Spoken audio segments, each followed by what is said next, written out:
Hoitotieteellinen tutkimus ja koulutus Turun yliopistossa alkoi vuonna 1986 ja 30 vuoden aikana meistä on muodostunut varsin merkittävä alan koulutus- ja tutkimusyksikkö. Meiltä on valmistunut yli 1000 terveystieteiden maisteria ja yli 100 terveystieteiden tohtoria näinä 30 vuoden aikana. Ja silloin kun tämä koulutus aloitettiin Turun yliopistossa, tämä oli tietysti hyvin pieni yksikkö. Meillä oli vain 1 professori ja 1 assistentti. Tällä hetkellä meillä on noin 20 hengen henkilökunta. Meillä on 250 perusopiskelijaa ja yli 60 tohtorikoulutettavaa. Hoitotieteen laitoksen tutkimus keskittyy hoitamiseen ja sen painopistealueena on eri-ikäisten ihmisten ja eri ryhmien ja yhteisöjen terveys. Ja tätä terveyttä arvioidaan, pyritään pitämään yllä ja edistämään. Lisäksi osa tutkimuksesta kohdistuu myöskin terveyspalvelu- ja koulutusjärjestelmään. Tutkimustahan ei voi olla ilman kansainvälisyyttä ja jokaiseen näihin meidän tutkimusohjelmaan niin kuuluu kiinteästi kansainväliset partnerit ympäri maailmaa. Varmaan aika pitkälti me ollaan alkuun keskitytty Eurooppaan ja pohjoismaiseen yhteistyöhön, mutta myöskin Yhdysvallat ja Kanada on ollut kiinteä osa alusta asti. Ja nyt viime vuosina ollaan tehty Aasian suuntaan muutamia avauksia. Meillä pääneenä on hoitotiede ja meillä voi opiskella hoitotieteen asiantuntijaksi ja terveysalan opettajaksi. Opinnot on tarkoitettu suoritettavaksi 3 vuodessa ja opinnot koostuvat luennoista, seminaareista, harjoitustöistä, verkkotyöskentelystä, kirjallisista töistä, tenteistä ja harjoittelusta.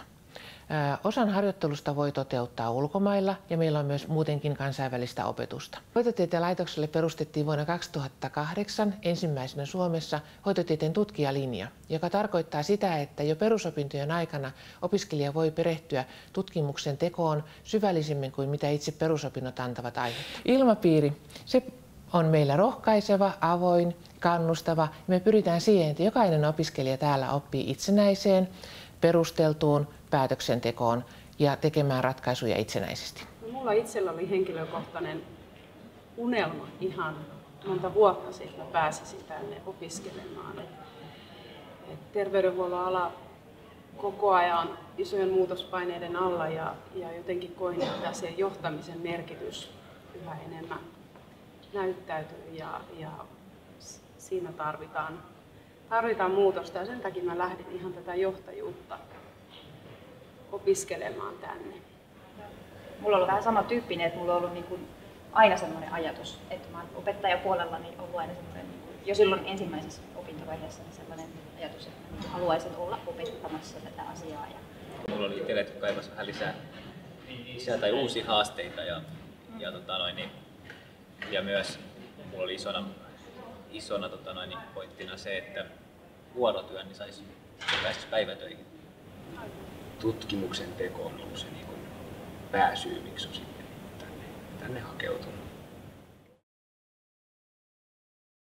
Reason I'm very lucky to be in the Department of Nursing Science is because of its reputation and among the world is among the top departments in nursing sciences, and it's a privilege to be there, and this attracts also many international people and visitors, and I had the chance to meet so many of them from within Europe and outside Europe, and also to receive funding myself and go abroad, and this has been among the best experiences during the otherwise hectic PhD experience.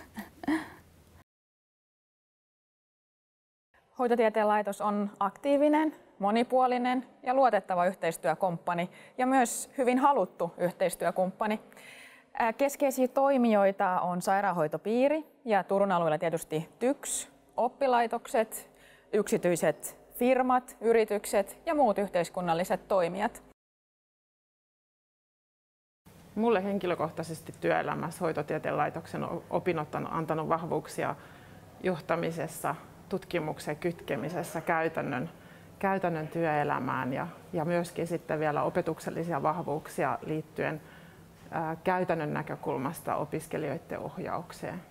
terveydenhuollon alueella hoitotieteen laitoksen opinnot on vahvasti myös ollut tukemassa verkostoitumista ihan kansallisesti mun omalla kohdalla, ja lisäksi se luo hyvät mahdollisuudet myös toimia kansainvälisesti terveydenhuollon kehittämisen parissa.